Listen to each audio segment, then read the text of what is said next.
Hello, my loves. I'm Ellie Frost, and I'm a coach and strategist for visionaries who want to live their most purposeful and abundant lives, right? And I want to talk today about how the energy of defeat is blocking your manifestations, right?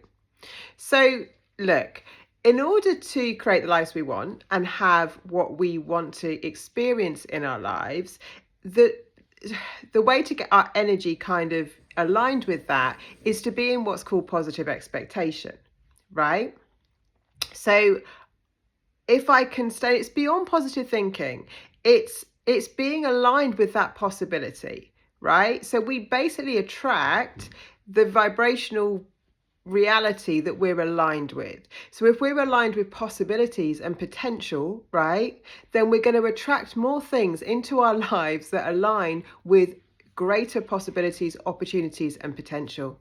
But when we get stuck, when our energy closes, when we're in the energy of defeat, which can be subconsciously, right? And I'm going to go into this because, it's valid. We actually block our brain's ability to even pick up on, right, opportunities and possibilities around us, and we stop attracting them, right? So the energy of defeat is about the things we've decided that don't get to work for us. And this could be subconsciously. You may have really, really, really tried to do things in your life. Yeah, you may have evidence of 100 reasons why something doesn't work for you, or can't work for you, or can't change in your life, right? And what I found to be true is that it is not true that things that can't change in your life, even the things that have seemed really, really stuck, yeah. But when we're in some kind of energy of defeat, yeah, then we are literally repelling those things from, not just being attracted to us in terms of manifestation, but also in terms of our brain being aware and active on the opportunities, because our brain is like a missile, right? And what we hold subconsciously, the dominant thoughts we have subconsciously, affect what it notices in the outside world. So if you're in an energy of defeat, say you thought, I can't lose weight, right? You will start seeing on social media and all around you evidence of people that have that story. This is how the world works, right? There is evidence of people that lose weight easily, no matter how old they are, no matter what they've been through, no matter whether they can exercise or are physically active or what they eat or all sorts of things. And there is evidence of people who can't. This works with our health, right? I know it's controversial, but I've seen it in my own life. It works with our businesses, it works with our finances, it works for everything. So my first job is to be aligned and in positive expectation, possibility with the result that I want. And that's quite easy to do when you start something, isn't it? I can get behind that. I can believe, I don't know, that I could lose the weight. I believe that I could meet the partner. I believe that my business might work. But as soon as you start getting evidence that it's not, this is where things get difficult. And we change our energy. And what we're actually doing subconsciously is being more, you'll see it, because what you're seeing more evidence of in your reality is where your predominant vibration is. So if I'm predominantly thinking this doesn't get to work for me, so say I think I've failed, I'm going to see evidence all around me of people who have failed. It just works like this. It's not because that's the absolute truth. It's not because what you want isn't possible. It's whatever you're aligned with. So we've got to switch our alignment, right?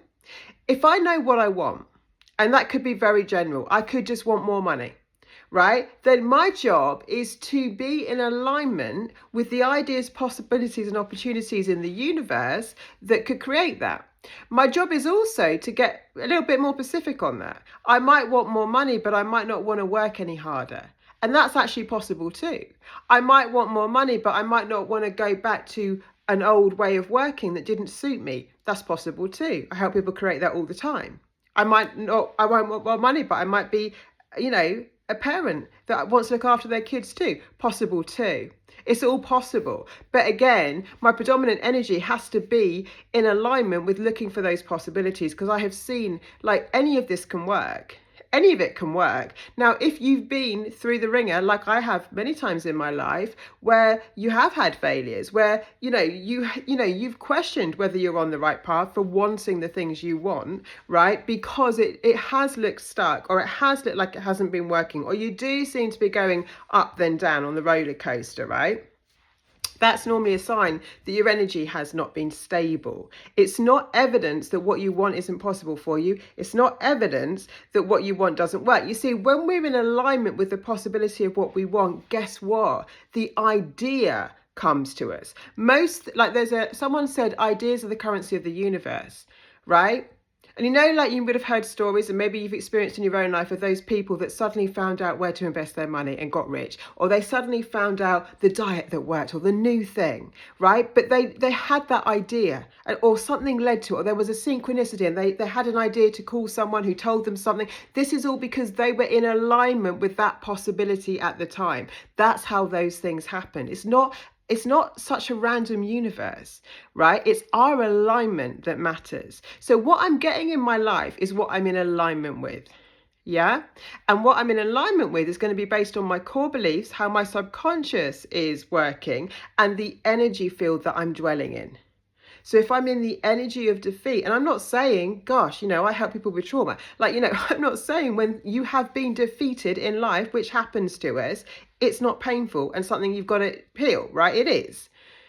But it's not the ultimate truth that you have to be defeated in anything that you want. The fact that you want it is enough. The fact that you still want something, if you're really, really honest, right? I believe that's meant for you.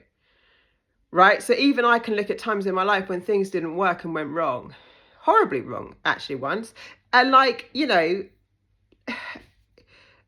what was in my heart still remained true. So even though it looked impossible, or it looked wrong, or it looked like, it looked like it hadn't worked for me, right, at that point, what was in my heart, my desire, was still true. And guess what? There was new ideas, there was new opportunities, there was new potential, right? My job was to process and heal the pain, right? Figure out also what I was what I was believing about it, right? Because again, a lot of us have got this idea of how things should feel and how they should look like. And often life doesn't work like that at all. It's like if you're losing weight, you'll often find that you'll go down, and then you might have a few weeks where you go up again, and then you'll go down again in the weight loss. Right? So it's not linear, ever. It's not linear, ever. And on a soul level, I believe the universe gives us what we need in order to grow, right? But at the same time, our job is not to let go of our desires. The most miserable I've ever been in my life is when I let stories of defeat and energy of defeat take me away from who I was and my true desires. Because if I'm really honest, they've always remained pretty much the same. Yeah? They don't really change. When you really tune into who you are and what you really want in life, and I promise you it's possible. I promise you, no matter how old you are, no matter what you've been through, no matter how many times you've failed, no matter how sick you might be, no matter any of it, there's a possibility of it. And it's scary to follow possibility, right? Because guess what? When dreams shatter, it fucking hurts. Right? So I used to say, do you dare to follow your dreams? Because there's nothing like heartbreak of failure. Yeah, when you really care about something in any area, in our relationships, in our health, in our life, in anything. But, we have a choice, and that choice has to be to not stay in the energy of defeat. And it's sneaky. We don't realize when we've done it. But if you've been the kind of person that ever goes, oh yeah, that always happens to me, and oh yeah, I daren't. I used to have a friend, right? I helped her manifest a house, and she said to me, well, I'm not going to get excited about the house. I'm not going to get excited. Why aren't you going to get excited? She said, well, because there's other people trying to buy this house and I'm not the best candidate. So I will not get excited because I might, fear of loss stops us doing this. I will not get excited because I might not get the house. And I said to her, look, to increase your chances of getting this house, get really excited, because that energy is magnetizing. That's energy from the heart. That is one of the strongest manifestation energies we've got. So you blocking that excitement in case it goes wrong actually is blocking your manifestation, and you're already, right, playing in the energy of defeat. So stop doing it. So I said to her, the worst case scenario is you get really excited, which puts you in your manifestation power. You let your heart open, you feel it, right? So you're more likely to attract it. And if it did goes wrong, guess what? It's going to hurt. It's going to hurt. But it's going to hurt anyway. It's going to hurt if you don't get it, whether you let yourself get excited or not. It's always going to hurt if you don't get what you want, right? So why not let yourself get excited? Why not put yourself in that energy? Because I promise you, you are 100 times more likely to manifest it when you do. If you've got any questions or you like this content, please let me know. If you want to book in for personal coaching, let me know. Lots of love, and I'll speak to you soon.